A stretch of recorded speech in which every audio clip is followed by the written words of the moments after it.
honest, I'm doing a stitch with me. Just trying to load my needle. And I think you can tell from there, it's the Winnie the Pooh kit that I recently got from VIP Cross Stitch.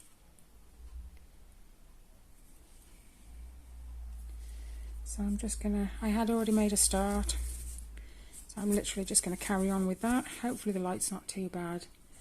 I'm using my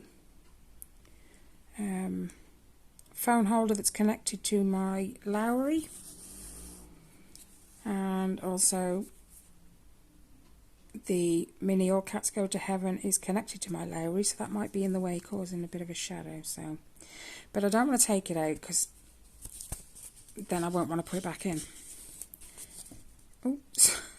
I'm knocking you, sorry guys. So yeah, I'm just working behind my cross stitch that's in the Lowry. I didn't touch any cross stitches at all yesterday. That was quite I don't know, just didn't have the want to pick one up. No, this one.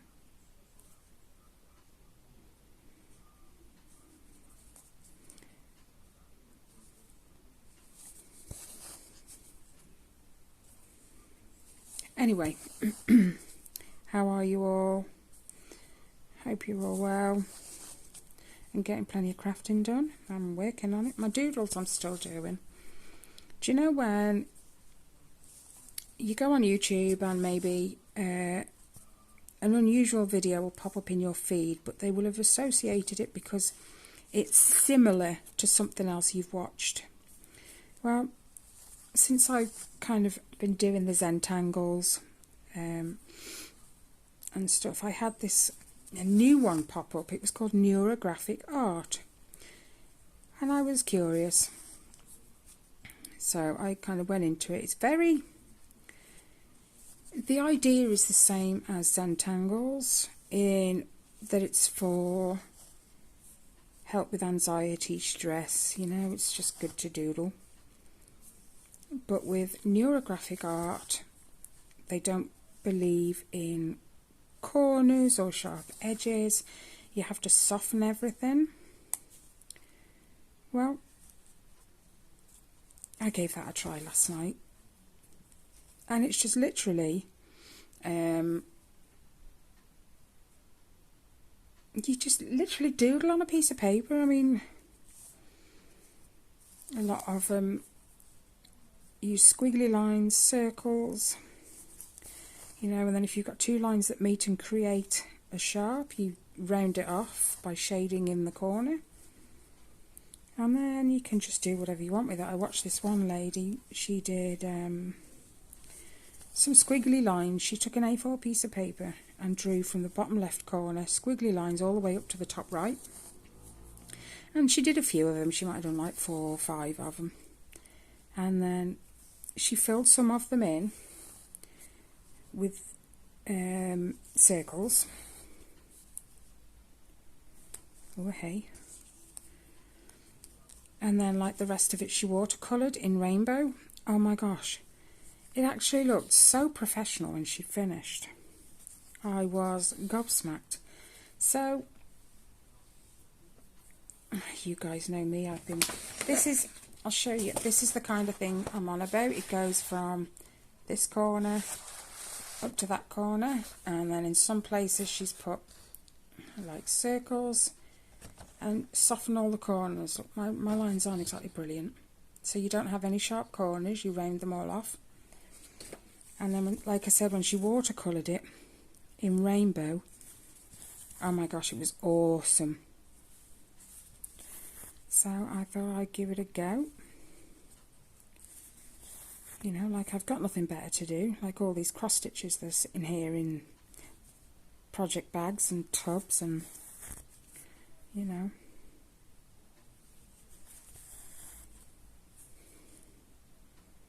It's all good though, isn't it?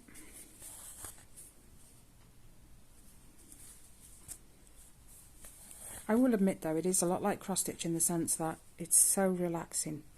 You don't have to think, you just doodle. You just let your hand do whatever it wants. You know, don't overthink things, because you really don't need to.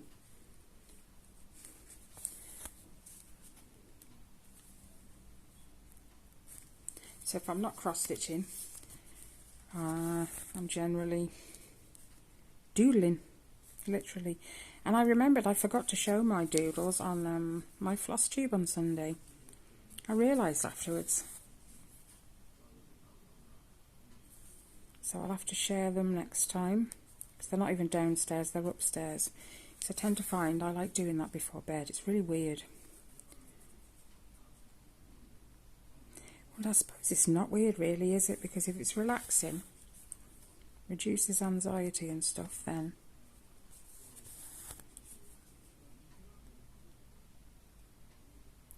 but I was told once you shouldn't have things in your room to do, like cross stitch or whatever, because that's your space for sleeping, and your brain knows that that's your place for sleeping. And if you start doing things before you fall asleep in your room, it can lead to a bad night's sleep apparently. And I'm like, but this actually relaxes me. This, you know, it's just, I don't have any issues sleeping. It's the staying asleep I have issues with because of pain. So it's got nothing to do with whatever I do before bed. I can reassure them on that one.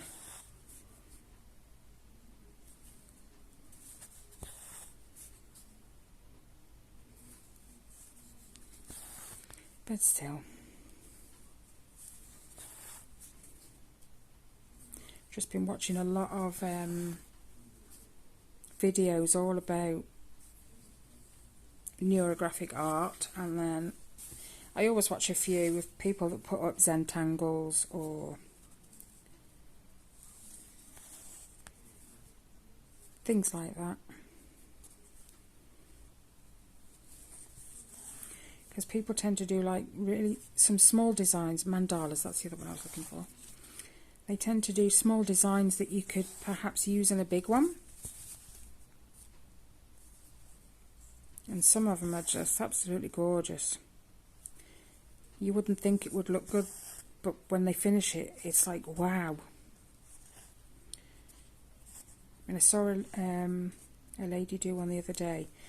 She drew a circle, and then she drew, she drew, let's call it a stem, because the whole thing looks like a tree at the end. She drew a stem going up to the bottom of the tree, and then within that circle she did one long, really squiggly line all the way around, in, out, you know, kind of no real rhyme or reason to where she was going. She was just squiggling in this circle, and then she brought it down to the bottom and hung it out the side. And then on the tree trunk, she then drew the other half, and then followed that all the way around the squiggle, so that she actually had what looked like a worm inside the tree. And I was a bit like, okay, you know, as you do, but you watch till the end because you want to see. And then in the gaps between where all these squiggles were, she filled it with circles like I just showed you, and then shaded in the background. Oh my gosh, when she finished, it looked amazing. I've actually incorporated it into one of mine, and it looks great. I have actually done one where I've mixed a mandala with Zentangle doodles. That's the one I'm working on at the moment, and it looks really, really good. I've surprised myself, I have to say. I'm not the world's best drawer, but I'll be honest, you don't have to be. You really, really don't have to be. Just, you know, with a little bit of colouring in black, making things look black and white, it's amazing how much it transforms it from what you think was not very good or mediocre to it looks fabulous. Honestly, if you're one of these people that think, oh, I can't draw, I couldn't do that, my drawing's not the best. It used to be when I was younger, but it wasn't. I wasn't the sort of drawer that could just put a picture in my head and draw it, you know, like, let's say I was imagining a dragon. I couldn't just draw a dragon. But you give me something to draw, like an object or something, I could do that. I wouldn't say it was 100% brilliant, but I could do that. And then, like, as I've left school and got older, I'm not so good anymore. But these things, they're great. I've just been looking into pens and stuff, because a lot of people use sort of 0.5mm pens and up. Some people use the coloured ones too, and they like draw mandalas where it's kind of black and then a colour, black and then a colour.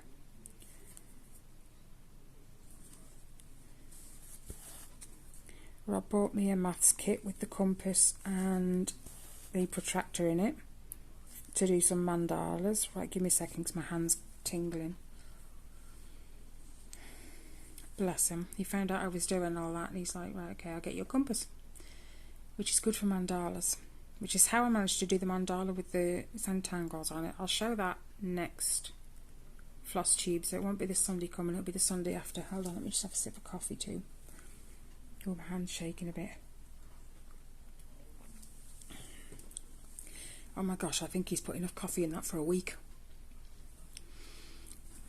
Oh my days. He keeps doing that. He likes a strong tea or a strong coffee. But then I'm like, I like mine with... when we talk about coffee nowadays, it's like a level spoon, a level teaspoon, or a heaped teaspoon. And I'm forever telling him I like just under a level spoon. I am not a strong coffee drinker. I could never drink like espressos, lattes, none of that. Especially them ones you get in the really teeny tiny cup. And the only reason I don't know what all of these are is because I don't drink coffee like that. So forgive me if I seem ignorant, but I know that there's one in a tiny, tiny cup that is like a shot of coffee. Oh my goodness, I'd be sick, I think. I'm not a strong coffee drinker.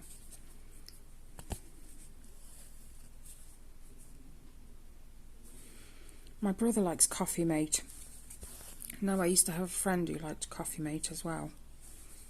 And I used to drink it when I was around there, and it used to make your coffee so, so creamy. But it's weird, but I've kind of gone off that. The very first cup I had was weird. Very, very weird, because I've never tried anything like that before.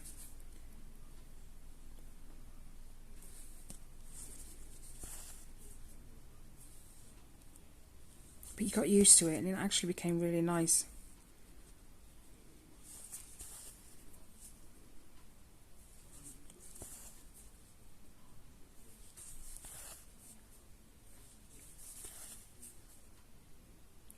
Well, my 17-year-old son has been accepted onto his second year of college to do vehicle maintenance level 2. Oh, I need to ring them.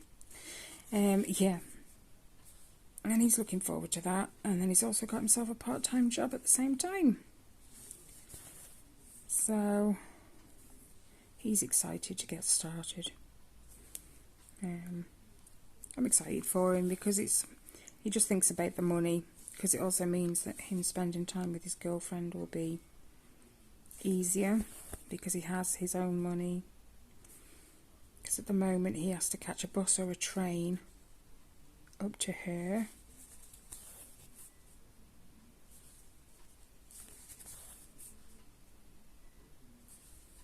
And the same vice versa, so...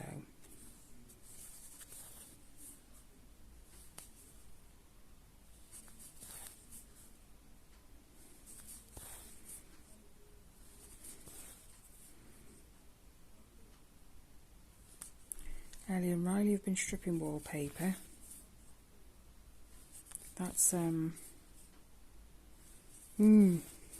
messy. I know stripping wallpaper can be messy anyway, but I think it's taken them 2 days so far to do 2 walls. They've still got another 2 to do. I've been discussing decals and stuff.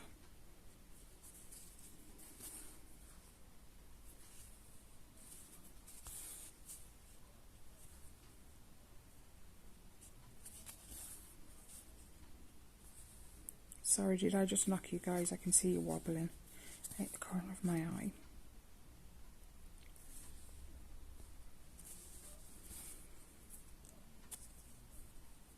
Oh my gosh, and if you guys have seen my latest kit unboxing, how gorgeous is that? You'll actually be surprised to know I haven't actually started it yet. It's sitting right there, but I haven't started it yet. I am itching to start it though, but I'm thinking, you know, I've got this one I need to get done before, I think I said they were due February, March. No, it could be March actually. I was trying to work out. But yeah, but this is for someone specific who's having a baby.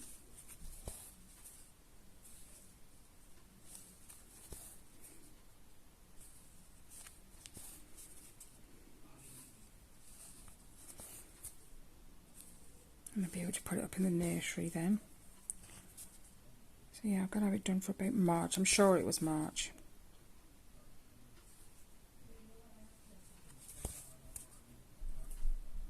I can't tell you who's pregnant yet because they're not announcing it to anyone. I think they're just worried about the 12-week, you know. I think every new parent worries about that. Well, any parent, not just a new one. You know, because it's always a thing. Miscarriages are quite common under 12 weeks. So they're just waiting to pass that 12 weeks. I know miscarriages happen after then as well. But so yeah, I'm trying to get some of my others. Yep, wait. I mean, I'm still doing well on the Minnie Mouse one. That's for Ellie. In fact, saying that, I don't think I've touched it in a couple of days. You know, these Zentangles and mandalas and neurographic art has got a lot to answer for, I tell you. It's taking up my time. I need to get the blanket. I should be further along on the blanket than I am. I do need, I think, do you know what? I actually think it's that is stopping me stitching. I know that's going to sound weird, but I think it's a guilt thing because I know I need to do the blanket because they want it for Christmas. But it's such not a complicated pattern, but there is a heck of a lot of colour changes and it's putting me off. And then because I'm not working on it, I feel guilty that I should be working on it, which then makes me not want to stitch. So I think it's something to do with that as to why I haven't been so productive with my cross stitching. I know that's bad, isn't it? Sorry, I seem to be getting closer and closer to the camera.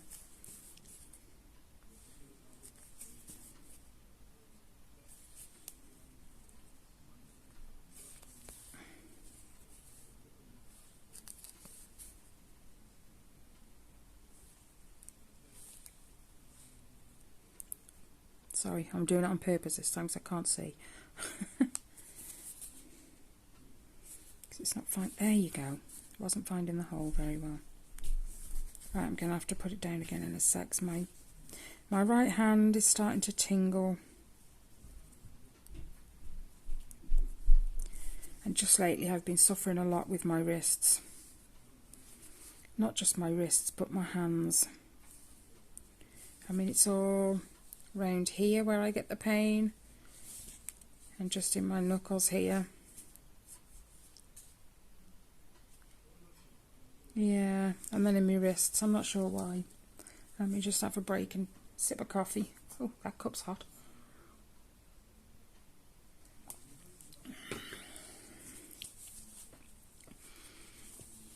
Okay, it's still not quite calmed down. Might have been because I was holding my fabric so high, but yeah, the strain on my hands after working on 11 count for a couple of hours is intense. Especially after 11 count. It hurts after others, but 11 count I just find really hard on the hands. But I love my cross stitch, so I'm not just gonna give up on the 11 counts, because some of their pictures are really nice. Come here. Put my scissors down, I can't pick them up. Okay, where's that other thread gone? There it is. Oh no, don't put that there, they'll roll off. No, slide off. I knew what I meant.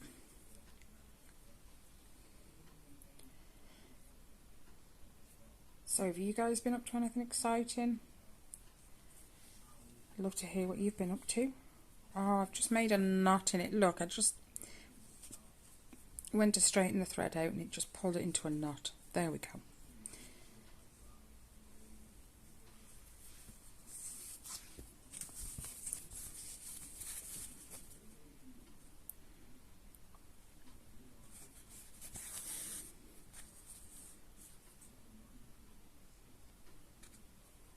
Come on. Thank you. So, for some reason the 11 count sometimes is really hard to push through the centre of the square, but I have to do it just to pin the stitch, and it's just harder sometimes than others. It's really weird.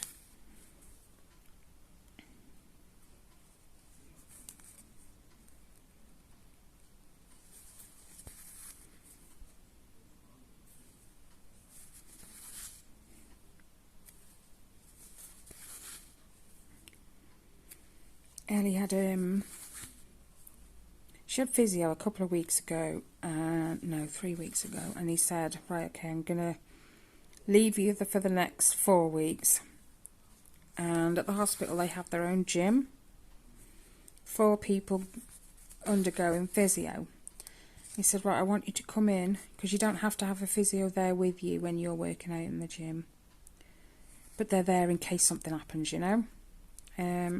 So I want you to come in, use the gym. I want you to go on the rowing machine, because like the pushing backwards action on the chair is going to help strengthen the knee. And then he said, I want you to come in and use the treadmill, walk backwards. That's that's weird. I'm not sure why backwards, but I think he might have said to Ellie why, but anyway. Then he wants her to go on the trampet. He wants her to do some marching and then some one-leg stand squats. So she's taking her full weight on her left leg and sort of squatting down and coming back up. Now she wobbles a lot doing that on her left leg, so she's still got a way to go regarding strength and stuff. So we went in, not last week, the week before. No, last week, because she only went again this week on Tuesday. So she did last Monday, she did this Tuesday, and then we go back to see him on Tuesday, I think, next week. She's doing really well though, to be fair. She is still weak and the knee does still give way when we're out walking, but she says it's not as much, so we're going in the right direction. Anyway, then she has to do a wobble board. Now, for anyone who doesn't know what a wobble board is, even I didn't know. It's a board, a flat board, and underneath is like a semicircle, so the board can rock backwards and forwards. And he wants her to stand on it, stagger her feet, so one's at the front, one's at the back. Oh no. And then keep rocking it back and forth, but keeping it under control so it's not touching the floor, which is going to help the knee then. And then switch feet, so whatever one was in the front is now in the back, and do it again. So she's done that for 2 weeks now. She actually enjoys doing it. And I will be honest, Ellie has always been Since what, about 3 years old. She's always been a chunky little girl. And as she's got older, that's never changed. She's still chunky. She always has been. But she's not fat. Do not get me wrong. She's not fat. She's taller than me already, and she's only 14. And yes, she keeps reminding me of that when she looks down at me. But we laugh about it. She's actually started to lose a bit of weight as well. And she is stoked. Absolutely stoked about it. So she's been doing a bit more walking as well, which is good because it's all going to strengthen the knee. I do worry about her when she goes walking out on her own in case something does give way and she hits the floor, you know. So I do keep in regular contact with her when she's out. She has a phone, so, you know.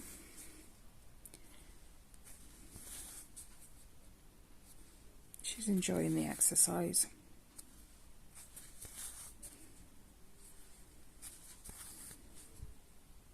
So yeah, her physio is still going really well. I'm hoping he's going to sign her off soon. Because it's not just a simple trip. To get there, I have to catch a bus to Wellington Centre. I then have to catch a bus from there to the hospital. Which means you have to catch a bus at least an hour before your appointment, just in case the buses aren't running on time. Then we get there for our appointment. She's allowed a full hour in the gym if that's what she wants. She usually does one circuit of all the 4 things he wants her to do, and then we go. And then it's at least another hour back home. So it's easily a 3-hour trip, which if I had a car would be probably an hour and 15, an hour and a half, you know. So it's not easy. I'm not sure if she can ride a bike or anything yet. She can ride a bike. I didn't mean it like that. I meant like, I don't know if she'd be allowed to because of the knee and stuff. Because we've all got bikes.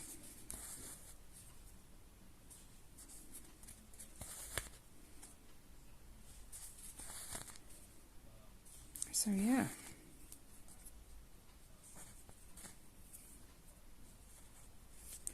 There are not.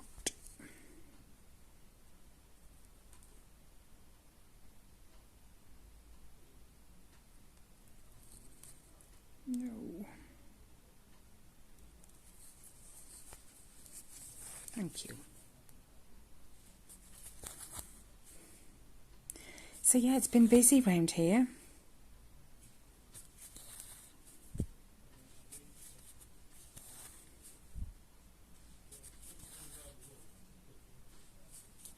My living room window is open, by the way, so if you hear any noise outside, like cars, trucks and stuff, that's normal. It is just a bit too warm to not have the window open, which makes a change because the last couple of weeks, although it's been warm, it hasn't been to the point where you can't bear it, you know. And it's rained and then the sun's come out, then it's rained and the sun. It's been a right mixed bag of weather. But it's not been that warm that I've needed the window open. But we've been told there's going to be like a few days of warmth now, 28, 29 degrees. So I've had to open the window. It's really warm this morning. Even my brother messaged and said, oh my gosh, how did you cope this morning on Ellie's paper round? He says, we went to Aldi's, caught a taxi back, and that's it. We're both, you know, collapsed on the settee. It's so warm. But you just learn to cope with it, don't you?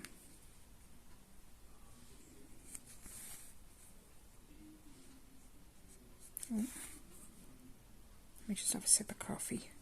Try and stop my hand tingling again. It seems to tingle really quickly. My coffee tastes weird because he's made it so strong.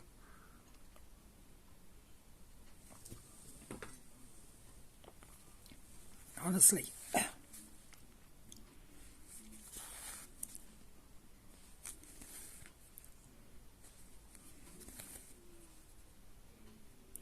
it was Riley's birthday last week as well.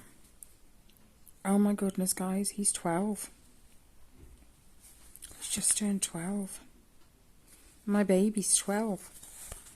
You know, he's my youngest one.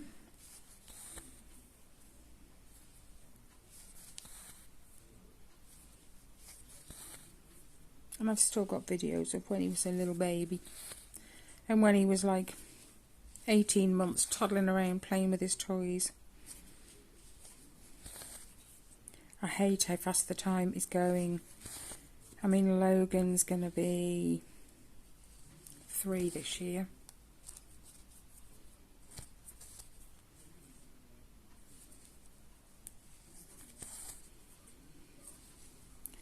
Just shocking.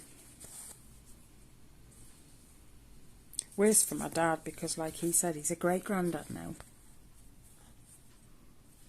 And he's 69. He'll be 70 next March. Oh, and me and my brother were having a conversation, and his wife Elaine, about, oh my gosh, Mum would have been 70 this year if she'd still been alive. And like we all said, we couldn't imagine Mum looking 70. Just, I don't know if that's because of, you know, she died at 47 and, you know, the image we have of her is from then. You know, with my dad, we kind of watched him grow older, you know, in person, but yeah, we couldn't imagine my mum at 70.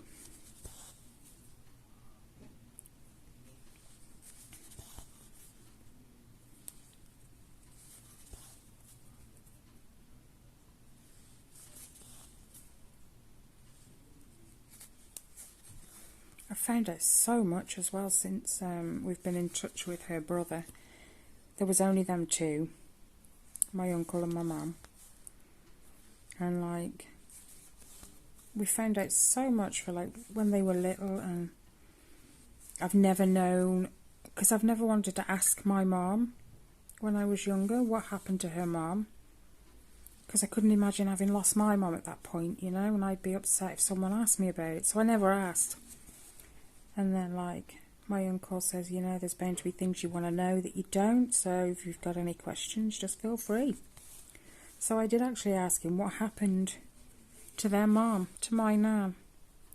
And I think it was a condition called scleroderma, which apparently for most people happens outside the body. Something weird like that. And unlucky for her, it was an internal one, which caused, I think, problems with her kidneys. And that's ultimately what took her life. And that must have been really sad because my mum was 11, you know. I struggled at 22, losing my mum. I couldn't imagine how my mum dealt with it at 11.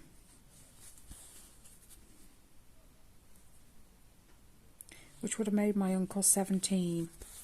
He's 6 years older than her.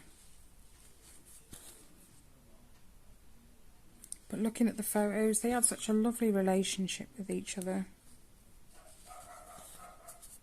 I apologise, that's my neighbour's dog.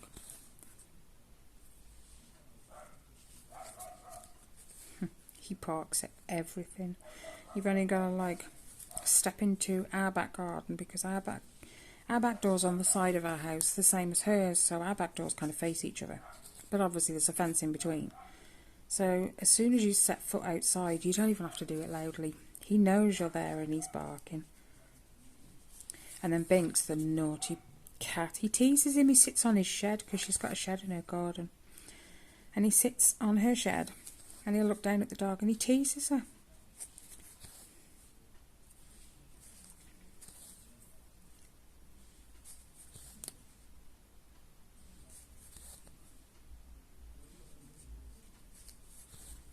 Anyway, guys, I've done 35 minutes. I don't want to bore you anymore. Well, hey, what day are we on? Thursday. So, enjoy what's left of your day. Have a great Friday. And then have a great weekend. Thank you so much for stopping by and sitting with me while I stitched. I hope you got your project out too and did some of yours.